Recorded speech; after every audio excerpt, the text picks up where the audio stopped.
Hello everyone, আজকে চলে আসলাম নতুন আর একটা রেসিপি নিয়ে। তোমরা সবাই করে খেয়েছো, সবাই পারো অবশ্য। আমি যেভাবে করি সেই রেসিপিটাই তোমাদের সাথে শেয়ার করছি। তো দেখো, আমি ফুটন্ত জলে দিয়ে দিয়েছি কাজু আর কিশমিশ আর সামান্য একটু লবণ।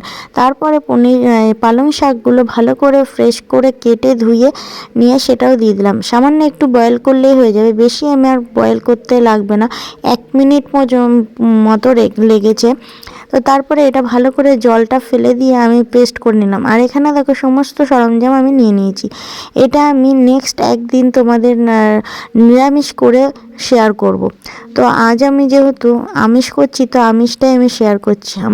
আমার শ্বশুরবাড়িতে নিরামিষ কেউ পছন্দ করে না, তাই নিরামিষটা হয়ও না। তো নেক্সট টাইম যদি নিরামিষ করি তোমাদের সাথে শেয়ার করে দেবো। তো দেখো, আমি এখানে ঘি দিয়ে দিলাম, তোমরা চাইলে বাটার দিতে পারো।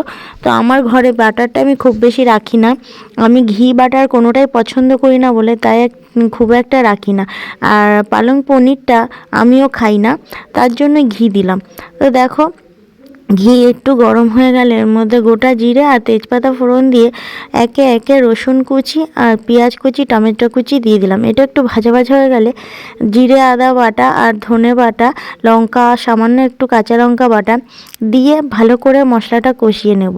তারপরে দেখো এইখানে সেই পালং শাকটা পেস্ট করে সেইটা আমি দিয়ে দিলাম। আর সামান্য একটু টক দই, ফ্যাটানো টক দই দিয়েছি, সামান্য একটু মিষ্টি দিয়েছি যাতে টেস্টটা ব্যালেন্স হয়। তো এইটা ভালোভাবে নাড়াচাড়া হয়ে গেলে একটু কষানোর পর তারপরে আমি পনিরগুলো দিয়ে দিলাম।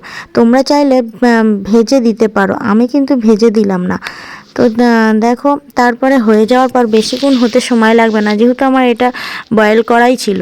তো তারপরে নামানোর আগে আমি একটু কাস্তুরি মেথি পাতা হাতে ডলে দিয়ে দিলাম আর একটু গরম মশলা দিলাম।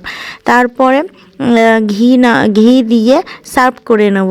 কেমন লাগলো আমার পালং পনির রেসিপিটা কমেন্ট করে জানিও। আর এইভাবে তোমরা বাড়িতে ট্রাই করো, ভীষণ ভালো লাগে।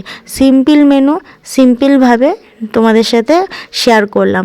তো জানি সবাই পারো, তো আমি যেভাবে পারি সে করি, বেসিক্যালি যেভাবে করি আমি সেটাই তোমাদের সাথে শেয়ার করলাম। কেমন লাগলো অবশ্যই কমেন্ট করো। Tata, good night.